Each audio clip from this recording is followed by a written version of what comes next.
Welcome to Pencil Leadership. I'm Chris Anderson, success and lifestyle entrepreneur, and I'm on a mission to help you realize your full potential so you can leave a positive mark on the world. So if you're ready, take out your pencils and let's begin. And if you want to make a difference in the lives of others, share this episode, go over to Apple Podcasts and follow us there to leave a positive rating and review. And together we can leave a bigger positive mark on the world. Hey, welcome back to another recording of Pencil Leadership. I am Chris Anderson, your host, and today we have another amazing guest coming on the show, sharing their expertise, dropping the gold nuggets for us all to learn. And speaking of gold, it could be something you use, to gain financial freedom or create wealth. And that's what we're going to be talking about today, just kind of what that looks like, how we could possibly do it, some tips that are going to help us along our journey for financial freedom and wealth creation. And so I'm excited. I'm excited to learn. And from our guest today, we have Lee Michael Murphy on the show. He is the host of Free Retiree podcast that you should all check out. And he's also a wealth manager. So I won't say any more. I'll let him do a little bit of that himself. But first, Lee, welcome to Pencil Leadership today. Chris, thank you so much for having me, man. I'm excited, and hopefully we can drop some value bombs and give your guests something that they can leave away from today's episode. Absolutely. And so first, I would love for you just to share, high level real quick about yourself, what you do and what got you into it, I guess. Yeah, well, I wear a couple hats, both of them revolving around finance. So I am a wealth manager, and I have my own business that I work with through Securities America, which is my broker-dealer. But I help people get financial freedom, help people with their investment strategies, get them, help them with their retirement. That's my day job. And then the Free Retiree Show is more of a passion project that's turned into something bigger. And what we do on that show is we talk about career advancement, we talk about wealth creation, and then we learn from very successful business and thought leaders. And we've been blessed to have some amazing guests like CMO of Realtor.com has been on. We've had one of the first 5 people that worked on the iPhone project, just really cool people that have unique stories. And we try to figure out what they're doing and how they achieve such a high level of success. Yeah, it's awesome. And I've checked out your show and you guys are doing an amazing job with it. And so it's exciting to have you on here. So if you guys haven't, go check out the Free Retiree Show, follow it. And just you gain the valuable insight that they're dishing out on there as well. But I'm excited to dive into, financial freedom, what that looks like or how we can get to there kind of through wealth creation and just from your perspective, what that looks like and tips that we can do. So I guess what's so important about wealth creation and finding that financial freedom to you? I mean, to me, I look at it as, trying to give people the life they always wanted. Money isn't the end all be all, right? And money in a lot of ways is overrated, having your life circle around money.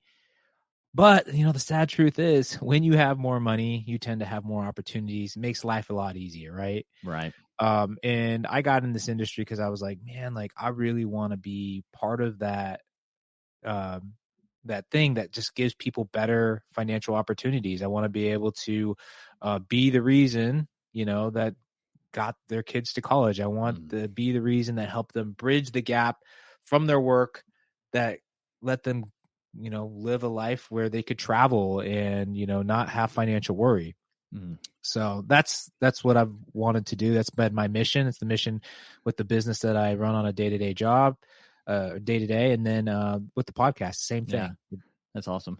So what's that look like? I mean, if you got somebody who, like myself, let's just paint that picture, who doesn't necessarily know a whole lot about, investing, trading, financial freedom, wealth creation type stuff. I understand build a business, scale that, multiple streams, and eventually there's more options once you have the, financial resources to invest into. So where would I start if I wanted to create that financial freedom or create more wealth? What is your kind of direction when guiding people down that path? Yeah, I think the first thing is you have to think about the life you've always wanted. So Mm. that's what I tell people. Like when you're starting off and maybe you've saved some money, maybe you've invested some money, until you started off with the question, what's the life I've always wanted? You really haven't started. So I think for all my clients and the people that I'm trying to give good advice to, I think about the life you've always wanted. And I will say there's a caveat to it. You can't think about just having more money, and you can't think about, a superficial life with all this material stuff per se, like, the big mansion, the flashy cars. If you start thinking like that, I think you're going down a bad path, just from what I've seen. I think it's like, how can you set yourself up for a life where you have the time to do what you want to do? Yeah. For me, I think in my 20s, I might have thought of my life of financial freedom as like, oh, Lambos and fancy cars and, going to Vegas, Right. that was stupid. That was stupidly, not to say the stupidly is still there, but just not as stupid. But, that's the sort of mindset that we want to go away from. Like we want to think about like, maybe how can I give my family a great life? How can I present them with great opportunity? For me, my day-to-day life looks like, well, not having to work 12 hours a day, maybe only working a couple hours a day, a few hours a day eventually, and being able to take my wife out to coffee every day. That's my picture. Maybe a nice trip here and there, but things that are within reason. Being able to, give back to society monetarily with my time, do more of that as I get older. So I think that, that's what you have to think about. Think about the life you've always wanted, free from all the stuff, but where you can create impact. Yeah, I think that deeper rooted reason of, why am I trying to create wealth? Why am I trying to have that freedom? Because, material stuff's not going to make you happy. It's not going to fulfill you. It's just, like you said, having coffee with your wife and things like that, giving back. So where do we start when we're trying to go down this path to create this different life financially to be able to do those things? Yeah. So after you put yourself in the right mental state of thinking like, this is what I want to achieve, there's things that goes around that. You have to think about, what do you want and when do you want to buy and how much are you going to have to save every single month? So that all goes under the life that I want. Those are the components that lead up to that. Then it brings us on to the next component, which is your cash flow, right? It all starts with cash flow. So one, do you have an emergency fund? And that's 3 to 6 months of cash sitting in the bank. If you have one source of income, it's got to be 6 months. If there's two sources of income for the household, you can put it down to 3 months of all your expenses every single month need to be sitting in cash. Okay. Then it's about how much are you saving. So a lot of times what I see is people just like, well, I can save this amount. I can save $50. I can save $20. Some people that have higher incomes just pick a number, right? And I think it's like you need to have structure, because if you're not saving a good amount or don't have a savings goal, you can kind of flounder. And everyone's is going to be a little bit different. But what I always recommend to people I work with is, as I start off, if you don't have a specific direction, start off with the 50-30-20 budget principle. Okay. So I'm going to explain that a little bit more in detail. For sure. The 50%, that is your essential expenses. So that can be the house that you live in, insurance costs, health costs, grocery store costs. You want to make sure that's not more than 50% of your after-tax income. Okay. Next part is your discretionary, what we call the fun money. This is going on vacations. This is going out to the bar. This is, this could be a trip to the movie theater, throwing events that are fun, in nature. That's your discretionary. We want to keep that at 30%. And then 20% of your after tax, you should be saving and investing, right? So first part is, if you're starting from zero, make sure that 20% savings is using to fund that emergency fund first. Don't go into investments yet till you got that covered.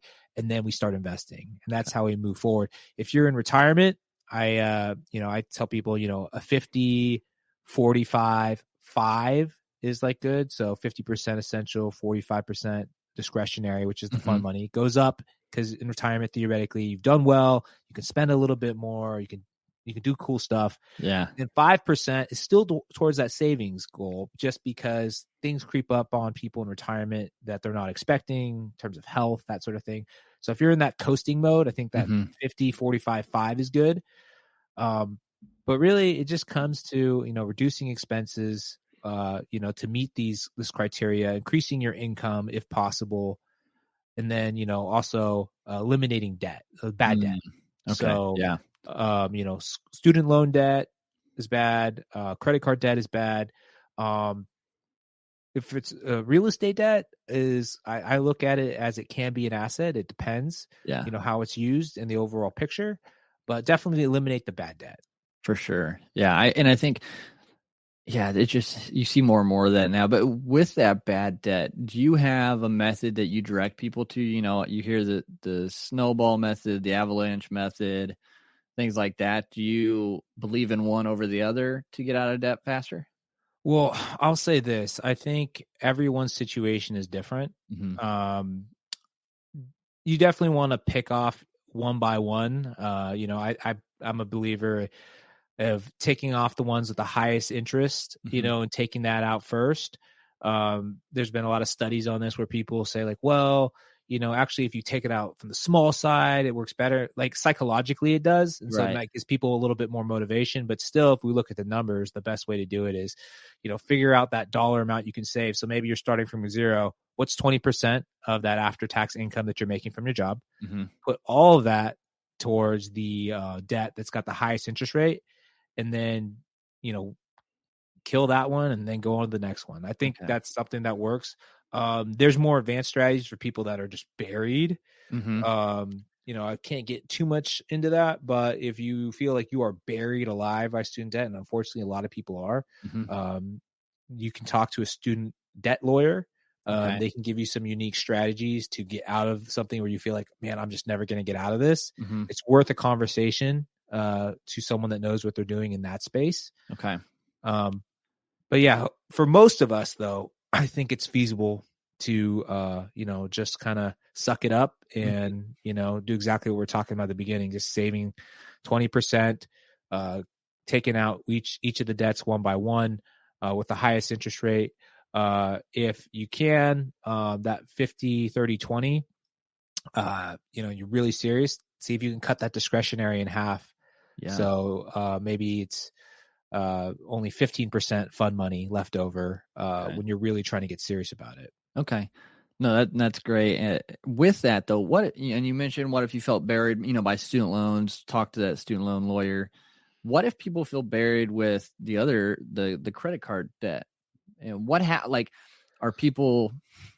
I guess if they can't make payments, if they've gotten in over their head, I think, I don't know. Do people search them out? Like, do they get in trouble? Like, what's that look like if you're in that situation? How can you just stay afloat until you can get a hold of those payments? Yeah, I mean, that's tough. Everyone Yeah. comes from different situations, and I would just say none of this is financial advice. Yep. Everyone has different unique situations. If you need, advice, come talk to me, reach out to me, and I can maybe give you a little bit more tailored approach. But Mhm. main thing is not financial advice. Everyone's situation is different. A lot of times when people are really crushed by debt, a thing that some people do, not recommending it, Mhm. is they say, well, just buried by this interest, never going to get out of it. They say, well, I'm not going to pay it. Eventually that debt goes on to another company after the credit card company can't get you to pay it. And then, Collections, right? yeah, and Okay. someone buys that debt, and generally you can settle sometimes. Every situation is different, but 5 cents to 10 cents on the dollar for the amount of debt you had. Uh-huh. It takes time to do those things. It's a process. It's a painful process too, because they're going to keep calling you and hounding you to Right. get their money. But sometimes, in desperate situations, people do turn to those things, and it takes a while for your credit to repair from something like that. But Mhm. that is, if you can learn the lesson and, Yeah. that's your option, that's something you can do. Or, you just save. And that's the one I try to recommend people to do. If you can, just really sacrifice, that discretionary money and hustle a little bit harder, because, I think, humans, we have habits, and we make reasons for our decisions, and we justify them, even though they are sometimes irrational. And that's, as an advisor, of over, 11 years now, a lot of my time is spent, listening to people's irrational behavior that they've justified in a very eloquent way. And then at the end of the day, it's like, okay, I get it, but you're justifying this behavior. I mean, you're saying you can't afford it, but yet you're still spending money and going out, and you have this vacation coming up. So most of the time, really, I'd say 90% of the time, these things can be solved with behavior, but people need to really be honest with themselves. For sure. Yeah, I agree 100%. And, something interesting you said, like, back about the credit card, the collection, they'll hound you, they'll come out. Now, I don't know. And so I'm interested, is it like, are they going to take you to court? Are they going to come take all your stuff if you have a credit card that you can't make the payments on for so long? I mean, they'll threaten it. And the way the laws are kind of tilted, it's more in the benefit of the consumer. But if you were doing something that was completely crazy and trying to game the system, you might be on the hook for that. But yeah, they could. Most of the time, it's very expensive for them to go through that, so you have to think about that. They might tell you that, but is it really going to be worth the company's time and money to take you to court for $20,000 or $30,000? Right. It could happen, definitely, but I haven't seen that. I haven't seen that too much. Okay. And I'm sure if you're actually making the payments versus just not doing anything, like if you're paying towards it still, that might play a factor, or no? Oh, if you're making payments, they won't do that. It's generally when you stop. Just stopped. They're gonna. But it never goes away, right? It can never go away, does it? It doesn't just vanish, right? Well, with credit card debt, yes, you can. Okay. But your credit. So a lot of people are under the impression that it can't. But really, you can, but it's a painful process to go through, because you have dealing with negotiations with these companies. Yeah. Your credit's going to take a massive hit. Sure. It might not come back to a good credit rating for, 7 years, or maybe longer, who knows? But yes, you can. And then, that is something you can actually get over. Student loan debt is the one that doesn't go away. Yeah. So how does credit card debt go away and student loans don't? What's the difference there, I guess? I'm curious. Just legislation. Okay. So it literally, credit card, is it after like the statute of limitations or something that it just drops off, or? There's a certain amount of recording history of, when they apply it to your overall credit rating. But as time goes on and you've shown responsibility and ability to be a responsible user of credit, your score will go up. Gotcha. But that debt that you've incurred doesn't go away. The debt, well, if you don't pay it, right, basically what we're talking about, it goes to another company. Right. The collection has it. And then if you're still not paying it, like you still haven't paid it off, like if collection still has all of that.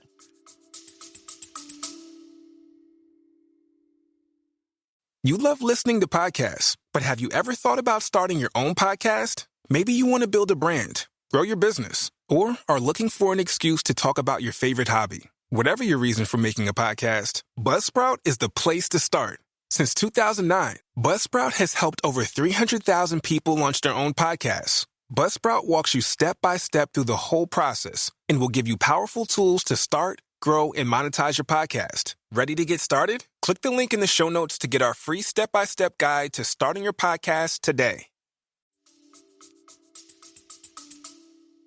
I mean, I think eventually, keep in mind, I'm not a credit card debt expert, but from what I've seen, eventually, they will just, I guess, write it off if enough time goes by. Oh, gotcha. Interesting.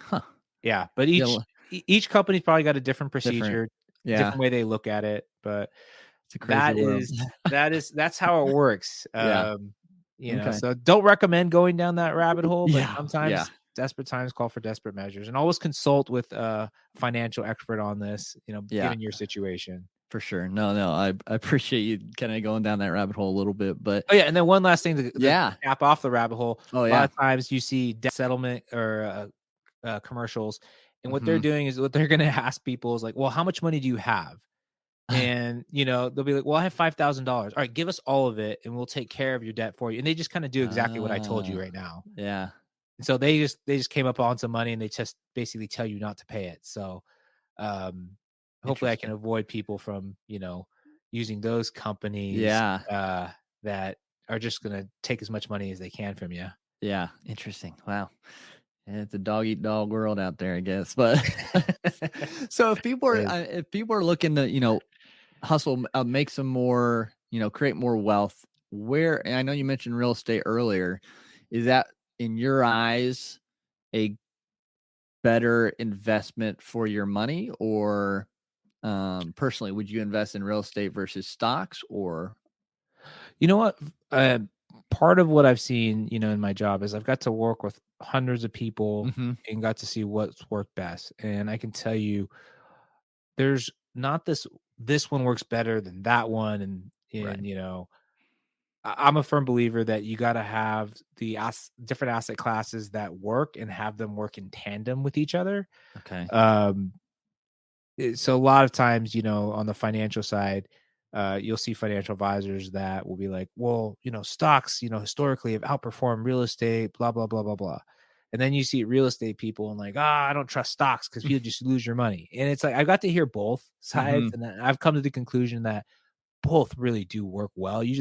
I think there's a lack of understanding from financial advisors on, the benefits of real estate and how to really, really utilize it to make money. And I think also on the other side of it, I think most real estate experts don't understand the benefit of stocks. Mm. So one thing that I wanted to do in my practice was really be able to look at both and understand both on a very high level, because I Mhm. thought they both were ways to make people very successful in their financial journey. So for me, the next thing that I talk about is asset allocation, right? Okay. And so Mhm. there's basically 3 phases of that I recommend. So number 1, we kind of talked about, that's the emergency fund, right? That's Mhm. what I call bucket 1. Yeah. Bucket 2 is what I call a income bucket, Okay. or defensive income bucket.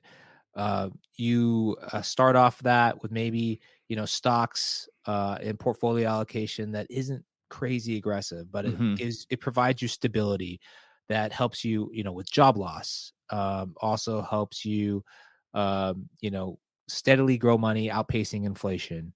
Um, when there's an economic downturn, it doesn't go down as much. So it provides this level of security and growth that I Mhm. think a lot of people are missing from their lives. And what you can do eventually, that I've seen that works really well, is utilizing real estate eventually down the road Okay. as because I call it defensive income bucket.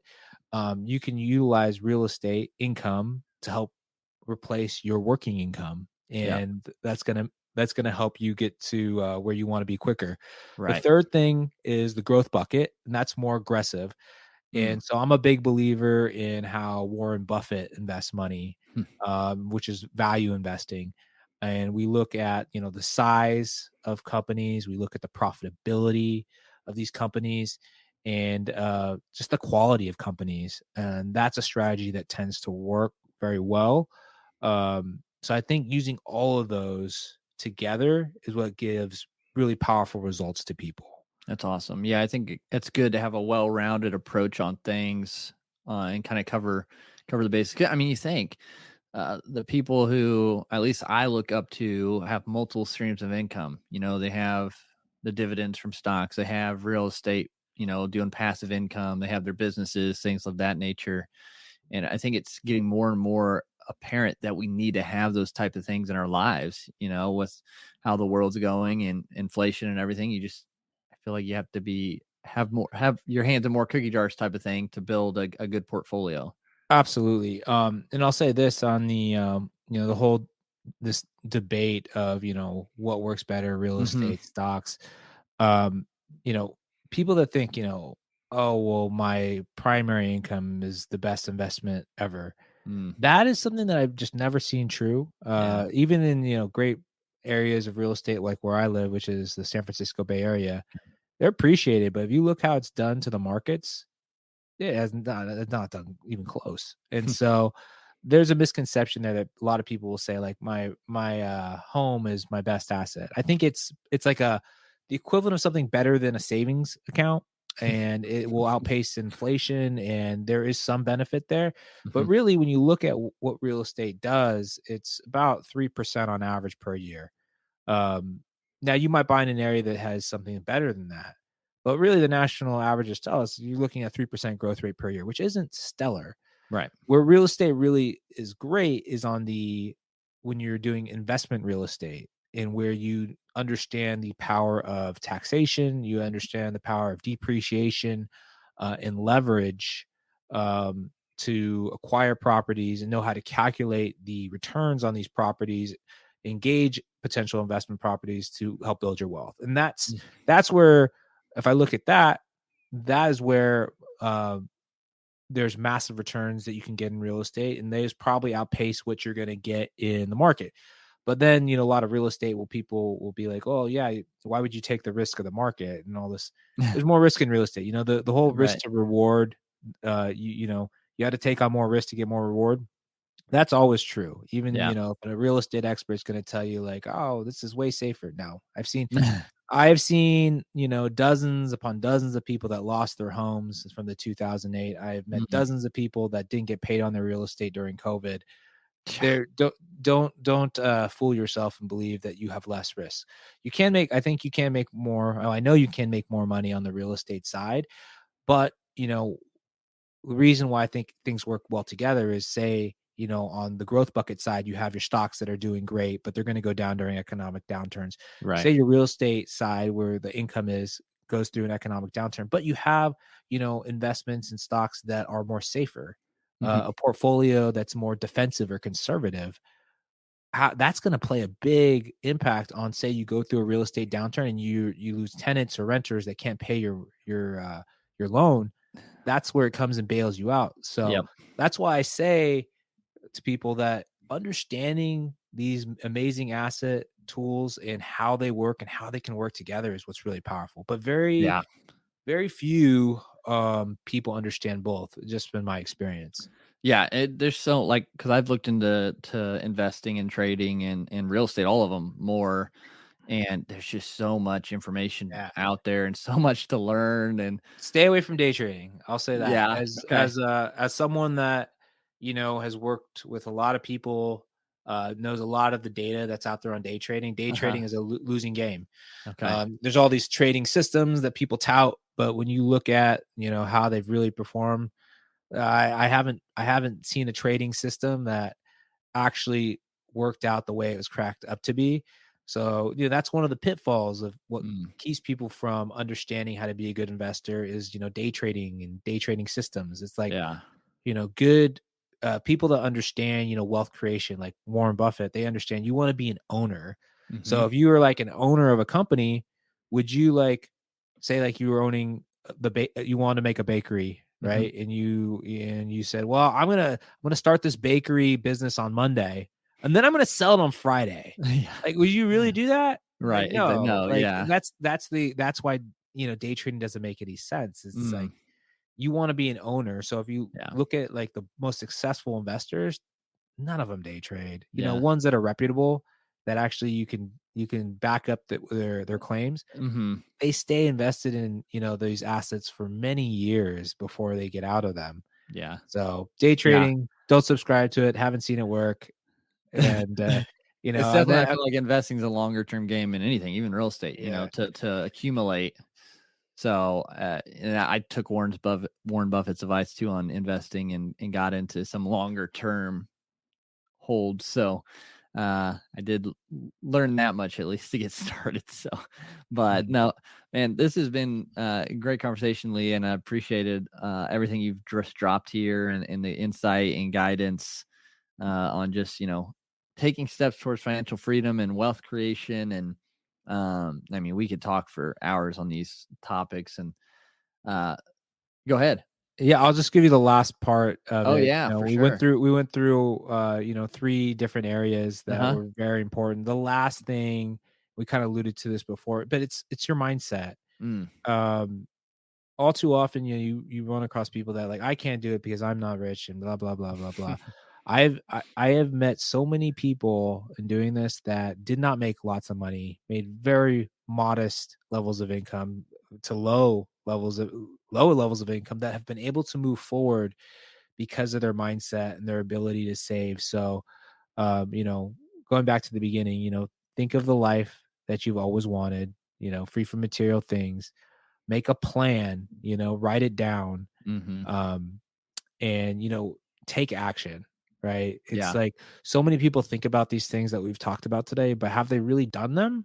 Like for the most part, people can research all they want Yep. and think about things all they want. And from what I've seen, I mean, I have people that call me every couple months. Oh, Lee, I want to talk to you again about more stuff. And it's like I talk to them, and they don't take action. Right.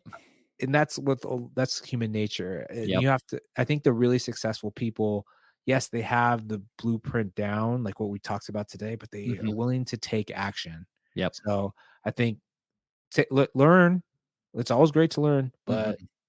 it's all about taking action on top of your knowledge. And I think, if that's part of your mindset, you're gonna be very successful. Yeah, that's huge, and I'm glad you added that in there because it is such a crucial aspect, your mindset, and actually taking action on the plan. So, again, just g- amazing, great information there. So I appreciate you sharing that. Last kind of question to kind of wrap things up, I do with my guest is fifth trait of pencil leadership is that everyone's created uniquely with the ability and purpose to leave a positive mark on the world.